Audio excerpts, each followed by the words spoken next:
हरिश्चंद्र जी के पुत्र थे रोहित, रोहित के पुत्र हुए हरित, हरित से चंप नाम के पुत्र हुए जिन्होंने चंपापुरी बसाई, चंप से सुदेव, उनके पुत्र हुए विजय, विजय का भरुक, भरुक का वृक, वृक का पुत्र बाहुक।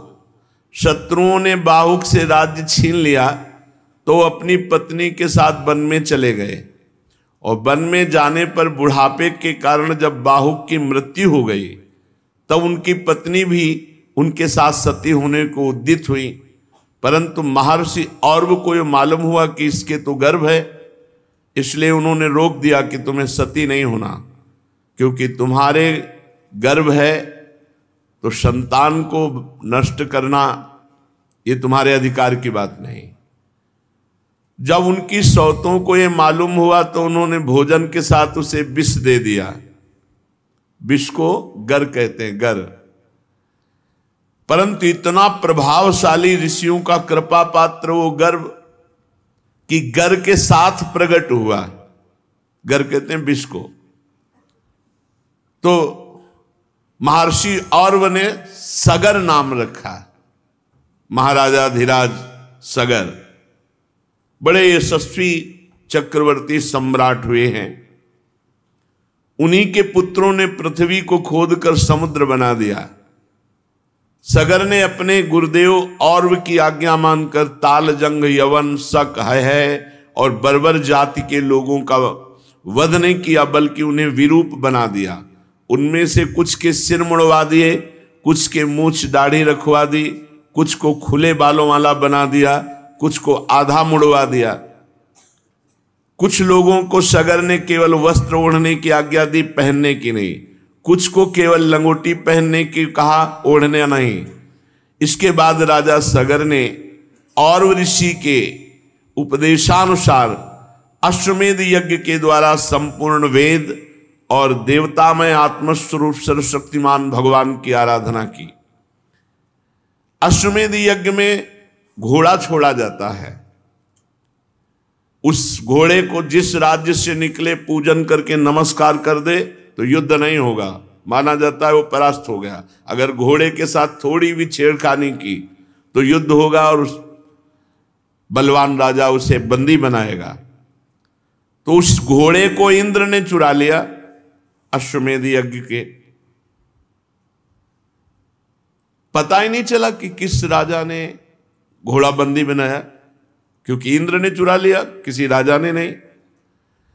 उस समय महारानी सुमति के गर्भ से उत्पन्न हुए सगर के पुत्रों ने अपने पिता के आज्ञानुसार घोड़ा सारी पृथ्वी छान डाली, ढूंढा पर कहीं नहीं मिला।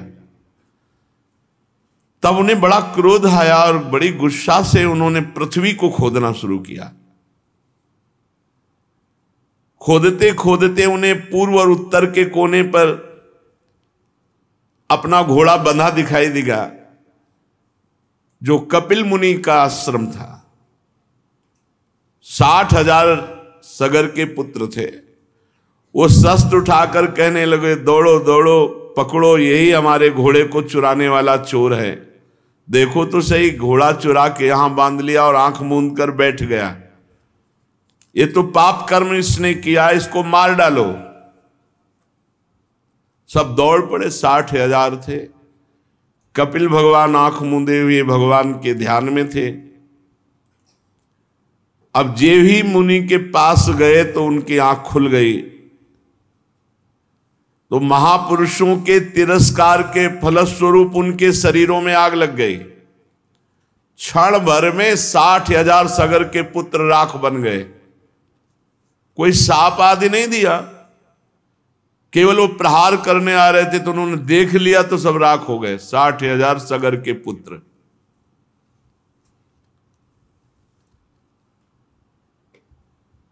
ये महापुरुषों के अपराध करने का फल है, क्योंकि कपिल भगवान तो गुणातीत स्थिति में है, वो क्रोध काहे को करेंगे। भला कहीं पृथ्वी की धूल का भी आकाश से संबंध होता है? ऐसे ही भला क्रोध का संबंध दिव्य महापुरुष से होता है? ये तो दिव्य महापुरुष है, भगवत प्राप्त भगवान के अवतार ही है। ये संसार सागर एक मृत्युमय पथ है, इसके पार जाना अत्यंत कठिन है, परंतु भगवान कपिल देव जी ने सांख्य शास्त्र की ऐसी दृढ़ नाव बना दी जिससे मुक्ति की इच्छा रखने वाला कोई भी व्यक्ति उस समुद्र के पार जा सकता है। परम ज्ञानी परमात्मा हैं कपिल भगवान, भला उनमें शत्रु और मित्र का भाव कैसे आ सकता है। अब जब सगर को पता चला कि 60,000 पुत्र हमारे भस्म हो गए, तो उनकी दूसरी पत्नी थी केशनी, उनके गर्भ से असमंजस नामक पुत्र हुआ। असमंजस के पुत्र का नाम था अंशुमान। अंशुमान अपने दादा सगर की आज्ञाओं का पालन और उन्हीं की सेवा में लगे रहते थे। असमंजस पहले जन्म के योगी थे, विषय संग के कारण योग से विचलित हो गए थे, परंतु योग का प्रभाव इस जन्म में भी था, इसलिए वे कोई भी अच्छा काम नहीं करते, सब काम बिगाड़ देते कि कोई उनसे प्यार न करे, जिससे सब लोग यही समझने लगे थे कि असमंजस पागल है। वे कभी कभी अत्यंत निंदनीय कर्म कर बैठते और अपने को दिखाते बुद्धिहीन पागल। यहां तक कि जब बच्चे खेलते होते तो उठा के सरयू में डाल देते। बड़ा उद्विग्न कर दिया सबको। महाराज सगर जी ने देखा कि ये असमंजस हमारे बिल्कुल विपरीत आचरण, तो त्याग दिया। जब असमंजस ने देखा कि हमारा त्याग हो गया, तो जितने बालक सरयू में फेंके थे सबको जीवित करके अपनी अपनी अवस्था के अनुसार नगर में छोड़ दिया और आप वन के लिए चले गए। अयोध्या के नागरिकों ने देखा कि सबके बालक लौट आए, तब राजा सगर को बड़ा पश्चाताप हुआ कि हमने अपने सिद्ध योगी पुत्र का पागल समझ करके अपमान किया। अब अंशुमान को आज्ञा करी तो उन्होंने अपने जो चाचा से 60,000 लाख बने हुए थे, भस्म के पास देखा घोड़ा बंधा हुआ, तो हाथ जोड़ करके अंशुमान कपिल भगवान के चरणों में गए और एकाग्रता से स्तुति की। अंशुमान ने कहा, हे कपिल भगवान, आप अजन्मा ब्रह्मा जी से भी परे हैं, इसलिए आपको प्रत्यक्ष रूप में देखा नहीं जा सकता, समाधि के द्वारा आपका अनुभव होता है, किंतु ये रजोगुणी जन आपको समझ नहीं पाए, इसलिए अपराध कर दिया और अपने अपराध से ही वो भस्म हो गए। संसार के शरीरधारी 3 गुणों में ही विचरण करते रहते, सतोगुण, रजोगुण, तमोगुण। जागृत, स्वप्न और सुषुप्ति 3 अवस्थाएं। इसी कारण ये माया मोहित जन, हे भगवान आप सर्वत्र हैं पर आपका दर्शन नहीं कर पाते। 3 गुणों और उनका प्रभाव, जागृत, स्वप्न, सुषुप्ति। आप सबके हृदय में विराजमान है पर आपको कोई नहीं जान सकता। सनंदन आदि मुनि आत्मस्वरूप के अनुभव से माया के गुणों के द्वारा होने वाले भेद को मिटा दिया, तो आपका अंदर ही साक्षात्कार प्राप्त कर लिया। पर मैं तो मूढ़ पुरुष हूं, कैसे आपका चिंतन करूं। माया और उसके गुण और गुणों के कारण होने वाले कर्मों के संस्कार, ये सब स्थूल सूक्ष्म कारण आप में नहीं है। ना तो आपका नाम है ना तो रूप, आप में ना कार्य है ना तो कारण, आप सनातन आत्मा हैं।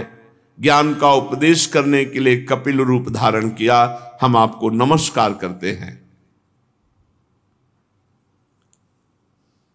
भगवान कपिल देव जी ने कहा, बेटा इस घोड़े से हमारा कोई संबंध नहीं, पता नहीं कौन तुम्हारे पिता के यज्ञ पशु को चुरा के लाया और यहां आश्रम में बांध दिया, और तुम्हारे चाचाओं ने मूर्खता की, वो समझे कि हमने घोड़ा चुराया तो हम पर प्रहार करने को चले तो भस्म हो गए। अंशुमान ने बड़ी नम्रता से कहा, प्रभु मेरे पुरखों का उद्धार कैसे हो ये जो भस्म हो गए? तो उन्होंने कहा गंगा जल से होगा। यदि गंगा जी कृपा करें और भूतल पे आए और तुम्हारे पुरखों की राख उनमें, तो उनका परम कल्याण हो जाएगा। अंशुमान जी ने जो अश्वमेध यज्ञ का घोड़ा था उसको लिया और पहले ब्राह्मणों से अश्वमेध यज्ञ पूर्ण कराई, फिर महर्षि और के बतलाए हुए मार्ग से महाराज सगर परम पद को प्राप्त हुए। अंशुमान जी ने बड़ी घोर तपस्या की गंगा जी लाने के लिए, परंतु सफलता नहीं मिली। गंगा जी लाने के पहले ही मृत्यु आ गई और उनका शरीर छूट गया। अंशुमान के पुत्र दिलीप हुए। महाराजा दिलीप जी ने भी भारी तपस्या की गंगा जी को भूतल पर लाने के लिए, परंतु गंगा जी लाने में असफल रहे और उनकी भी मृत्यु हो गई। दिलीप के पुत्र हुए भगीरथ जी। उन्होंने भारी तपस्या बचपन से ही की गंगा जी को प्रसन्न करके भूतल पर लाने के लिए। देखो 3 पीढ़ी लग गई, तब गंगा जी प्रसन्न हुई। गंगा जी ने प्रसन्न होकर के दर्शन दिया और कहा, मैं तुम्हें वर देने के लिए आई हूं, क्या तुम वरदान चाहते हो? भगीरथ जी ने बड़ी नम्रता से साष्टांग प्रणाम किया गंगा मैया को और प्रार्थना की कि आप मृत्यु लोक में पधारिए और हमारे पुरखों का कल्याण कीजिए। गंगा जी ने कहा कि जिस समय मैं स्वर्ग से पृथ्वी पर गिरूंगी तो कोपि धारिता वेगम पतंत्या में महीतले अन्यथा भूतलम भित्वा नृपयास्य रसातलम।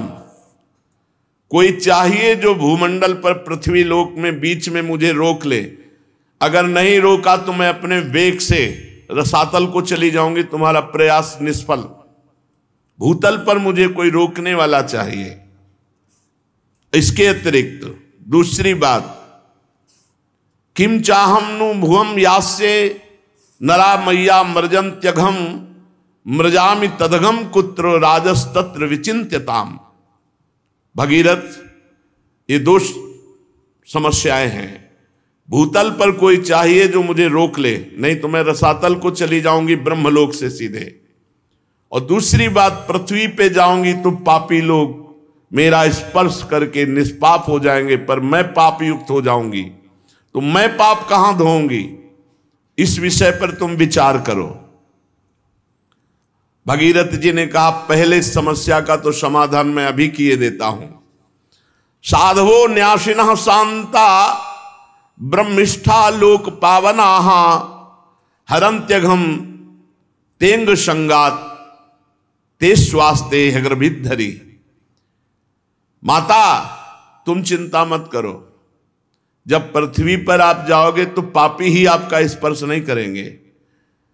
जो लोग परलोक के सुख संपत्ति का त्याग कर चुके हैं, जो संसार से संन्यास लेकर निरंतर भजन में लगे हैं, ऐसे शांत ब्रह्मनिष्ठ महात्मा जब आपका स्पर्श करेंगे तो आप निष्पाप हो जाओगे।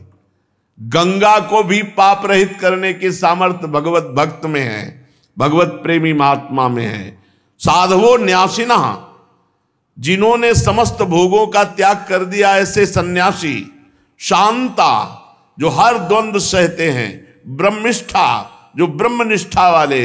लोक पावना, जो लोकों के पावन करने की सामर्थ्य रखते हैं। हरंत्यघम तेंग संगात, वो जब गंगा में गोता लगाएंगे तो गंगा निष्पाप हो जाएंगी। ये बात कही भगीरथ जी ने।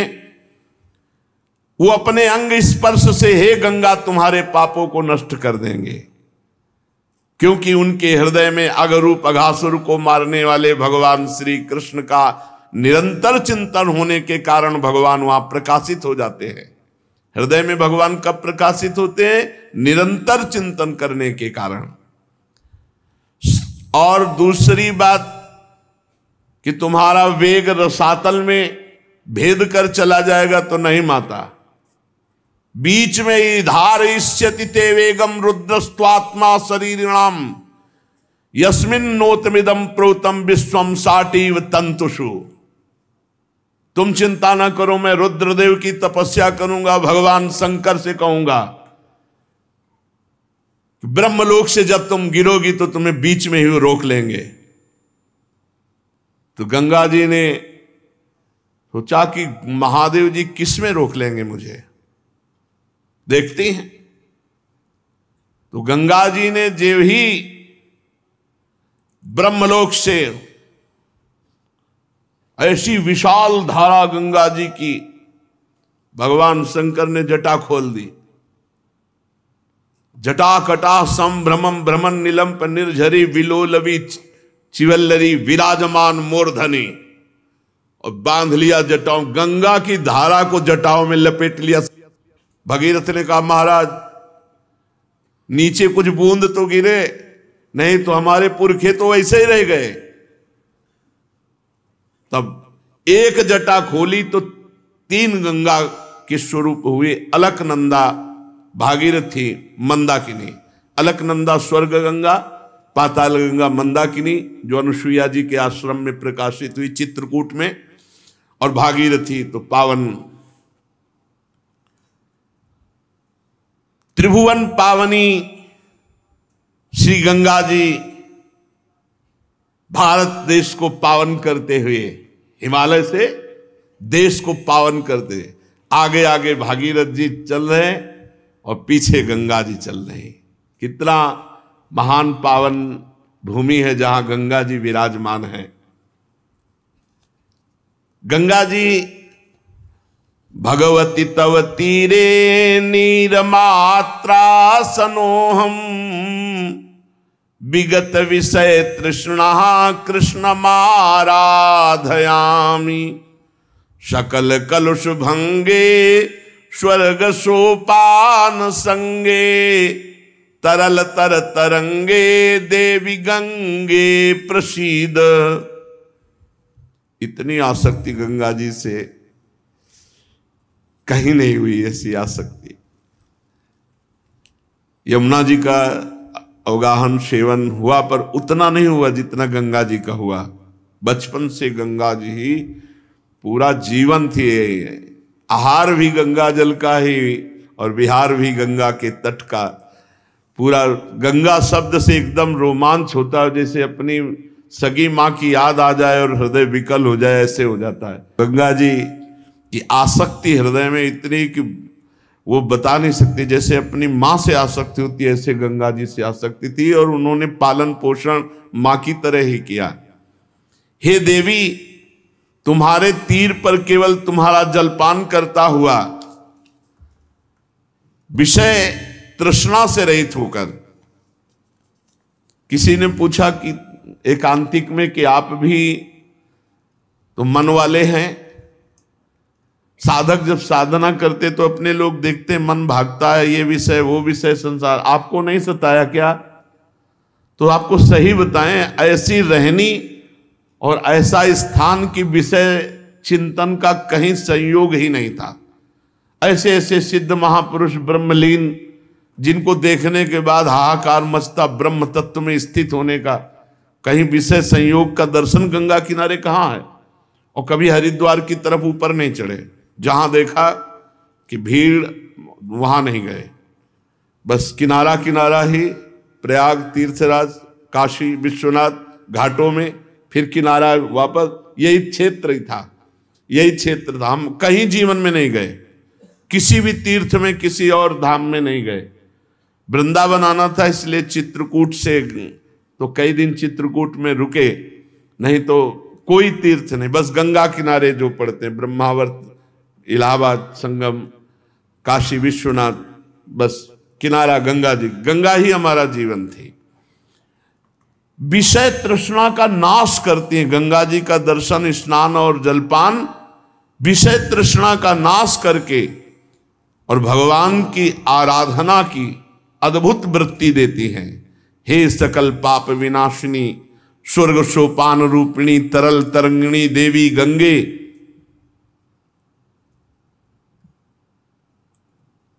मुझ पर प्रसन्न हो। भगवती भवलीला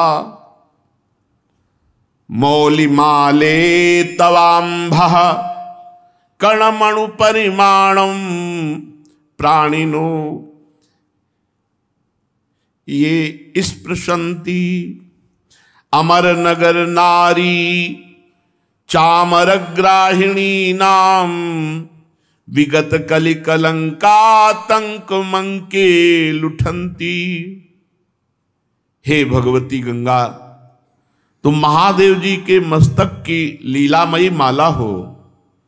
जो प्राणी नित्य तुम्हारे जलकण के अणुमात्र का भी स्पर्श करता है, वो कलि कलंक के भय को त्याग कर दिव्यता को प्राप्त होता है। कलयुग उसका कुछ नहीं बिगाड़ सकती। जो गंगा जल का पान करते हैं, एक बूंद ही चाहे रोज। गंगा जल है कौन? हमारे प्रभु का चरणामृत है, वामन भगवान का, जिनका चरणामृत गंगा कहा गया, जिस गंगा जी को देवाधिदेव महादेव सर पर धारण किए। ब्रह्मांडम खंडयंती हर शिरसि जटावल्ली मुल्लासयंती, स्वरलोकादा पतंती कनक गिरि गुहा गंड शैलात् स्खलंती, छोणी पृष्ठे लुठंती दुरित चय चमुर निर्भरम भर्सयंती, पाथोदिम पूरयंती सुर नगर सरित पावनी नः पुनातु। ब्रह्मांड को फोड़कर निकलने वाली महादेव जी की जटालता को उल्लसित करती हुई, स्वर्गलोक से गिरती हुई सुमेरु की गुफा और पर्वतमाला से झड़ती हुई पृथ्वी पर लौटती हुई पाप समूह की सेना को कड़ी फटकार देती हुई, समुद्र को भरती हुई देवपुरी की पवित्र नदी गंगा हमें पावन करे। श्री गंगा जी वरदान है, ब्रह्मद्रव है, मूर्तिमान भगवत स्वरूप है। हम भारतवासियों का कितना सौभाग्य, जहां की नदी के रूप में ब्रह्मद्रव, बिल्कुल सच्ची कहते हैं, रोज नया उत्साह, नई एक अगन भगवत प्राप्ति की, तत्वबोध की। कभी ऐसा खान पान विश्राम संसार ये स्मरण की ही वृत्ति नहीं रही। गंगा जी की कृपा से ये स्मरण की ही वृत्ति नहीं थी। त्रिकाल गंगा स्नान, तीनों टाइम सर में डुबकी लगा के, ऐसे नहीं कि ऐसे हाथ पैर धो लिए, ऐसे तीनों बार गंगा जी का स्नान, चाहे सर्दी हो, चाहे गर्मी, चाहे बरसात। तो जब लगन लगती है तब फिर कुछ नहीं सुनाई देता। ये मन तभी आपको, आपके हृदय में अभी लगन नहीं लगी, भगवत प्राप्ति की लगन लग जाए तो ये विषय, अरे ब्रह्मादिक के भोग सब विषम लागत ताई, नारायण ब्रज चंद की लगन लगी ही जाए। ऐसे ही जो गांव के लोगों के 100 फेंक दिए जाते हैं, कुत्ते किनारे लाके ऐसे नोच रहे हैं, वहीं बैठे हैं, वहां भोग सुहाई देगा, भोग चिंतन सुहाई देगा। वहां तो बस हाय हाय मचा। ये शरीर की दुर्दशा, यही हमारे शरीर की दुर्दशा होगी। फिर भगवत तत्व का अगर बोध नहीं हुआ तो मतलब क्या रह गया। वहां यही दृश्य, कहीं चिता में आग लग रही, कहीं कोई हाथ लिए कुत्ता भाग जा रहा है, कहीं कोई टांग घसीट रहा है, यही दृश्य थे। ये दृश्य आग का काम करते हैं वैराग्य के। क्या शरीर है। तो कई कई दिन भूखे रहने पर भी पीड़ा थोड़ी होती थी, हर समय ब्रह्माकार वृत्ति। कैसे कैसे जीवन का परम लक्ष्य प्राप्त हो, रात दिन। तो ये जो प्राकृतिक कष्ट हैं, ये सुख का अनुभव कराते हैं। जैसे योद्धा को जब घाव होता है तो सुख होता है, कायर पुरुष भयभीत होता है, ऐसे जिसका लक्ष्य होता है भगवत प्राप्ति। और गंगा जी वैराग्य में ऐसा पेट्रोल का काम करती है।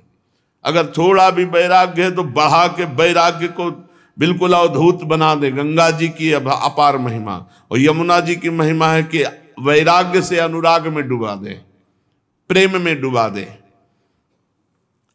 श्री भगीरथ जी त्रिभुवन पावनी गंगा जी को वहां लेकर के गए जहां उनके पितरों के शरीर राख बने हुए पड़े थे। आगे आगे वो वायु के वेग के समान रथ पर सवार होकर चल रहे, पीछे गंगा जी कलरव करती हुई दौड़ रही, कल कल करती हुई गंगा जी दौड़ रही।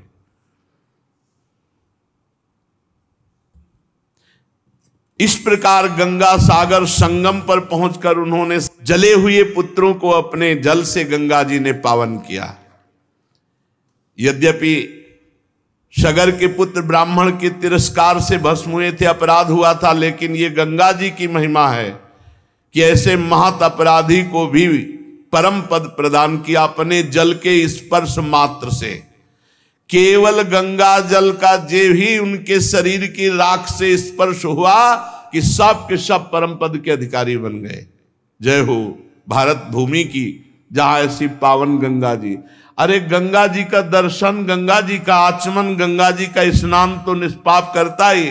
अगर गंगा गंगा यो ब्रुयात योजना नाम सतैरपि, गंगा गंगा गंगा ऐसा उच्चारण करे तो 400 कोस दूर से निष्पाप कर देती गंगा जी। जिनके उद्धार का कोई उपाय नहीं, वो भागवत अपराधी सगर के पुत्र परम पद को प्राप्त हुए, ऐसी माता गंगा जी की महिमा है। केवल गंगा स्पर्श मात्र से। और जो रोज गंगा जी नहाते हैं, गंगा जी का दर्शन करते हैं, गंगा जल पान करते हैं, भला उनके उद्धार में क्या। बड़ी परम पवित्रता की मूर्ति गंगा जी, वो अनुभव अलग अलग महिमा है। पवित्रता की मूर्ति गंगा जी, ज्ञान का उन्मेष गंगा जी के जल से होता है। वैराग्य तो चरम सीमा तक बढ़ जाता है, मृत्यु भी बिल्कुल खिलवाड़ लगती है। गंगा जल से जब शरीर का स्पर्श होता है तो सब पाप थर्रा उठते हैं, नष्ट हो जाते हैं। जो लोग श्रद्धा के साथ नियम लेकर गंगा जी का स्नान करते हैं, उनके संबंध में तो कहना ही क्या है। मैं गंगा जी की महिमा के संबंध में जो कुछ कहा है उसमें कोई आश्चर्य की बात नहीं, क्योंकि गंगा जी सर्वाश्चर्य में भगवान के चरण का धोवन है। जिन चरणों का श्रद्धा से चिंतन कर लेने मात्र से बड़े बड़े मुनि निर्मल हो जाते हैं और तीनों गुणों के बंधन को काटकर भगवत स्वरूप बन जाते हैं। ये गंगा जी उन्हीं भगवान का चरणामृत है, चरण धोवन है। ये संसार के बंधन को काट दे, इसमें कौन सी बड़ी बात है। भगीरथ जी के पुत्र हुए श्रुत, श्रुत का नाभ, नाभ का सिंध द्वीप और सिंध द्वीप का अयुतायु, अयुतायु के पुत्र का नाम था ऋतुपर्ण। ये महाराज नल के मित्र थे। नल को पाशा फेंकने की विद्या ऋतुपर्ण ने ही बताई थी और बदले में अश्व विद्या सीखी थी। ये द्वित क्रीड़ा खेलने के कारण महाराज नल बड़ी समस्या में, बड़े संकट में पड़ गए। पीछे महाभारत में नल और दमयंती का पावन चरित्र सुनाया गया था। तो महाराज ये ऋतुपर्ण बहुत द्वित क्रीड़ा में प्रवीण थे। ऋतुपर्ण नल को पासा फेंकने की विद्या और नल ने अश्व विद्या, बहुत विचित्र इन विद्याओं की कलाएं थी। इतनी रफ्तार से रथ हाँक रहे थे कि ऋतुपर्ण का दुपट्टा गिर गया। तो उन्होंने कहा महाराज, सारथी दुपट्टा गिर गया। बोले महाराज न जाने कितने योजन आप आगे आ चुके हो। बोले अभी तो गिरा। बोले महाराज अब तो और कितने आगे आ गए। नल को इतनी विद्या प्रवीण थी कि उन्होंने गणित लगा करके एक चलते हुए रथ से एक वृक्ष में, कि सिहोर का शायद वृक्ष था, किसका वृक्ष था, उसके पत्ते फल सब पूरा गणना बदल। राजा ने कहा नहीं रुको, रथ रोको, हम तुम्हारी अंदाज वाली बात नहीं मानते। बोले महाराज एक पत्ते में फर्क नहीं पड़ सकता। उन्होंने डाल काटी, उतने ही पत्ते उतने ही पुष्प। तब उन्होंने कहा तुम्हारी धन्य है विद्या, तुम कौन हो? तो उनका महाराज मैं हूं तो सारथी ही। बोले नहीं, ये विद्या केवल महाराज नल में पाई जाती है। तो ना आपका रूप है, क्योंकि वो रूप भी नहीं था, करकोटक सांप के काटने से अंतर ध्यान। बड़ा रोचक प्रसंग महाराज नल दमयंती का आज भी आनी है कि अगर ऋतुपर्ण राजा और नल करकोटक सांप इनका स्मरण करे तो कलयुग का प्रभाव उसके ऊपर नहीं आएगा। ये कलयुग का ही प्रभाव था। महाराज नल की बुद्धि मारी गई और उन्होंने अपने सर्वस्व को दांव में लगा दिया और महारानी से भारी संकट में पड़े। नल से ज्यादा तो संकट महारानी को हुआ जब छोड़ करके महाराज नल चले। कितना कितना संघर्ष महापुरुषों को। तो ऋतुपर्ण अश्वविद्या सीखी महाराज नल से। ऋतुपर्ण का पुत्र हुआ सर्वकाम, परीक्षित। सर्वकाम के पुत्र का नाम था सुदास, सुदास के सौदास, और सौदास की पत्नी का नाम था मदयंती। सौदास को ही कोई कोई मित्र शाह कहते हैं और कहीं कहीं उन्हें कलमशपाद भी कहते हैं। वशिष्ठ जी के शाप से ये राक्षस भाव को हो गए थे, फिर अपने कर्मों के कारण ये संतानहीन हुए। राजा परीक्षित ने पूछा, भगवान हम जानना चाहते हैं कि महात्मा सौदास को गुरु वशिष्ठ जी ने शाप देकर राक्षस क्यों बना दिया? यदि कोई गोपनीय बात ना हो तो गुरुजन अपने शिष्य को बता देते हैं, तो कृपा करके बताइए। श्री सुखदेव जी ने कहा, परीक्षित एक बार राजा सौदास शिकार खेलने गए और उन्होंने राक्षस को मार डाला, उसके भाई को छोड़ दिया।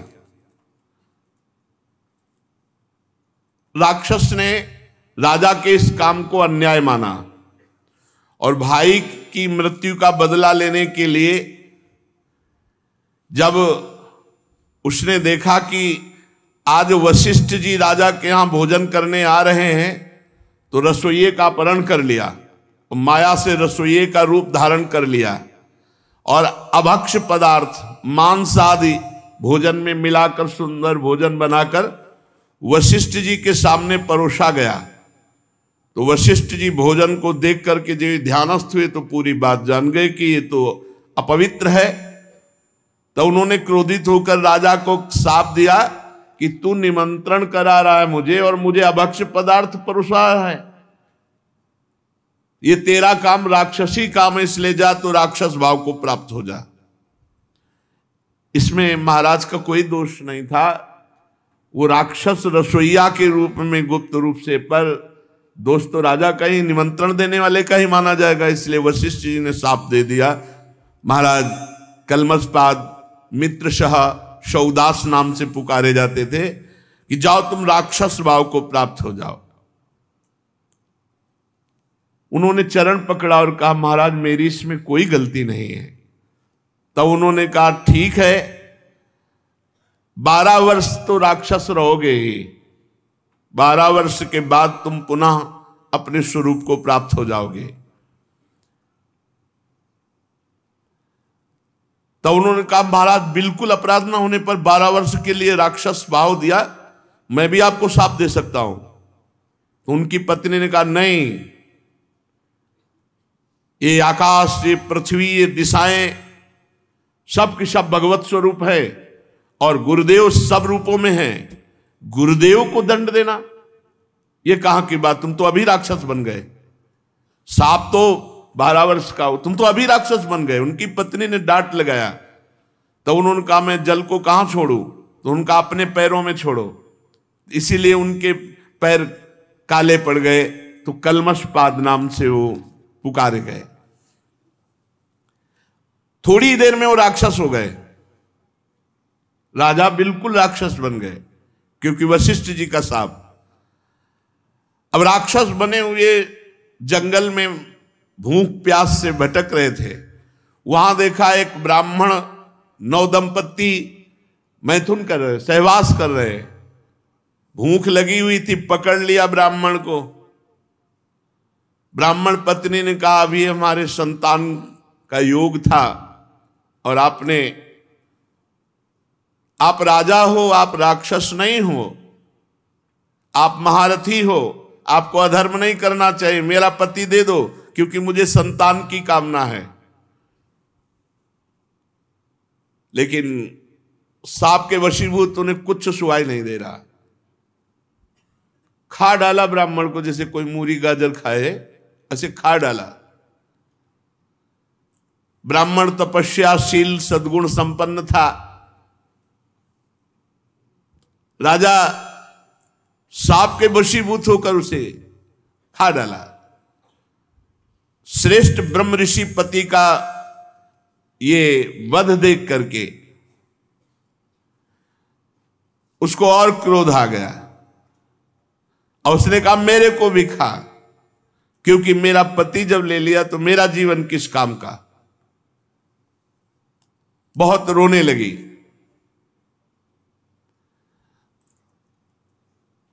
महाराज ने कहा मुझे कुछ सुहाई नहीं दे रहा है, मेरे अंदर राक्षस भाव जागृत हो चुका है, मैं तुम्हें भी खा जाऊंगा, पर अभी मेरी भूख नहीं लगी, मैं कोई दया करके नहीं छोड़ रहा हूं, मेरी बुद्धि काम नहीं कर रही, वशिष्ठ जी के शाप से मैं राक्षस हो चुका हूं।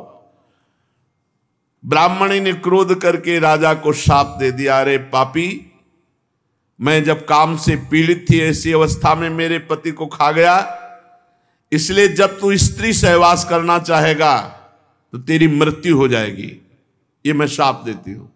वो ऐसे ही बेचारे सांप पे परेशान थे और सांप ऊपर। चलो कलयुग में सांप ही नहीं है, बहुत बचत है। 12 वर्ष बीतने के बाद जब तू सांप से मुक्त होगा और अपनी पत्नी के पास जाएगा, उस समय मेरा सांप काम करेगा। अब तो वो इसे राक्षस भाव को प्राप्त हुए। अब राक्षस भाव में सांप मिल गया कि गृहस्थी लायक नहीं रह गए।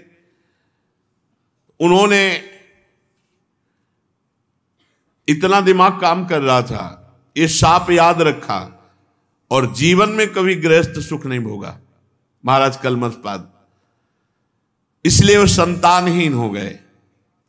12 वर्ष के बाद वशिष्ठ जी ने संतान प्रदान की। 7 वर्ष तक गर्भ धारण किया, परंतु बच्चे नहीं हो रहा था। वशिष्ठ जी की कृपा से गर्भाधान तो हुआ, पर 7 वर्ष तक बालक नहीं हुआ। तो वशिष्ठ जी ने एक पत्थर उठाया और पेट पर आघात किया। पत्थर को शास्त्रीय भाषा में अस्म कहते हैं। अस्म से चोट करने के कारण वो बालक प्रकट हुआ तो अस्मक कहलाया। ये बहुत चक्रवर्ती सम्राट हुए अस्मक जी। जब परशुराम जी पृथ्वी को क्षत्रियहीन कर रहे थे, तब अस्मक जी को ही छुपा लिया गया था। इन्हीं को नारी कवच कहते हैं। इन्हीं से फिर आगे चलकर क्षत्रिय वंश का विस्तार हुआ। मूलक के पुत्र हुए दशरथ, दशरथ के एडविड, एडविड के राजा विश्वसा, विश्वसा के खडवांग हुए। महाराज खडवांग ऐसे महावीर थे, इन्हें कोई जीत नहीं सकता था। देवताओं की प्रार्थना से दैत्यों का वध किया महाराज खडवांग ने। और जब देवता बहुत प्रसन्न हुए तो पूछा आपको जो वरदान चाहिए मांग लो। तो खडवांग ने कहा मेरी आयु कितनी बची है? तो उनका 2 घड़ी 48 मिनट। अरे मेरा जीवन केवल राजकाज में और युद्ध में इतने में जाता रहा। तत्काल अपने मन और इंद्रियों को अधीन किया और 48 मिनट में परम पद प्राप्त किया। खडवांग जी ने 2 घड़ी में, जीवन में जब पता चला कि आयु रह गई इतनी, 2 घड़ी 48 मिनट, तो मन और बुद्धि को खींचकर भगवान में लगा। महावीर तो थे ही वो, और भगवान में स्थित होकर अपने शरीर को त्यागा। 2 घड़ी में परम पद प्राप्त किया। धन्य है उनका जीवन जिन्होंने अपने को भगवान में समर्पित किया है। तीनों लोकों के स्वामी भगवान मुझ पर प्रसन्न है जो मुझे पता चल गया, खडवांग जी सोच रहे। और भोगों की लालसा का त्याग करके जीवनदाता श्री हरि में ऐसे भाव में मगन हुए कि 48 मिनट में परम पद प्राप्त किया। परीक्षित खड़वांग जैसा कोई महावीर चक्रवर्ती सम्राट और 48 मिनट में भगवत प्राप्ति, 48 मिनट में भगवत प्राप्ति। इसलिए उनको तो पता था कि 2 घड़ी बाद मर जाएंगे, अपने को 2 घड़ी का भी पता नहीं। इसलिए हर समय राधा राधा राधा। इन्हीं खड़वांग के पुत्र दीर्घबाहु और दीर्घबाहु के परम यशस्वी पुत्र हुए महाराज रघु, रघु के अज और अज के महाराज चक्रवर्ती सम्राट दशरथ जी हुए।